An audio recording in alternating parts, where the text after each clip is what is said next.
শুরুতেই আন্তর্জাতিক প্রসঙ্গ। ইসরায়েল সীমান্তের কাছে গাজার বিস্তীর্ণ অঞ্চল জুড়ে প্রতি ইঞ্চি ভূখণ্ডকে পতিত জমিতে পরিণত করেছে ইসরায়েলি সেনাবাহিনী। পুরো উপত্যকা জুড়ে বন্ধ করে দেয়া হয়েছে ত্রাণ সরবরাহ। তাদের হামলায় 24 ঘন্টায় 57 ফিলিস্তিনি নিহত হয়েছেন। এদিকে আজও ইসরায়েলের বর্বরতার বিরুদ্ধে দেশে দেশে চলছে বিক্ষোভ।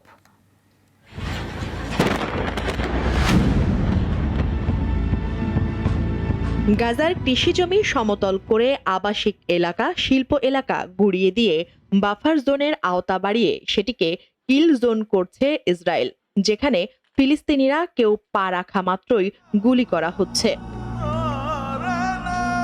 যুদ্ধবিরতি ভেস্তে যাওয়ার পর গাজায় নতুন হামলায় ভয়াবহতা আগের সব রেকর্ড ছাড়িয়ে গেছে।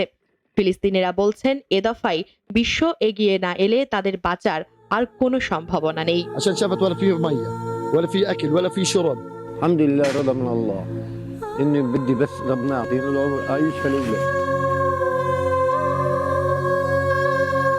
খান ইউনুসের নাসের হাসপাতাল কম্পাউন্ডের ভেতরে স্থানীয় সাংবাদিকদের একটি তাঁবুতে বিমান হামলা চালিয়েছে ইসরায়েল। এতে এক সাংবাদিক নিহত ও 9 জন আহত হয়েছেন। টানা প্রায় 18 মাস ধরে চালানো এই আগ্রাসনে এখন পর্যন্ত নিহত হয়েছেন 50,000-এরও বেশি ফিলিস্তিনি।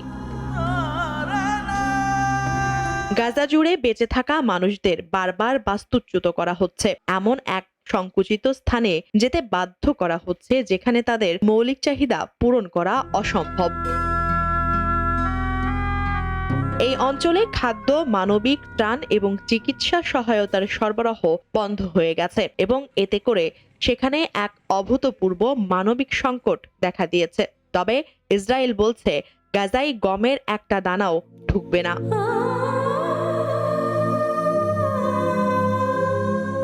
এদিকে ইসরায়েলি এই বর্বরতার বিরুদ্ধে দেশে দেশে হচ্ছে প্রতিবাদ বিক্ষোভ। এমন অবস্থায় গাজায় ইসরায়েলের আগ্রাসনের বিরুদ্ধে পাকিস্তানের দেশ জুড়ে বিক্ষোভের ডাক দিয়েছে জামায়াত ইসলাম। এছাড়া বিক্ষোভ হচ্ছে মরক্কো, তুরস্ক সহ নানা দেশে। মুনিয়া জুথি, নাগরিক, ঢাকা।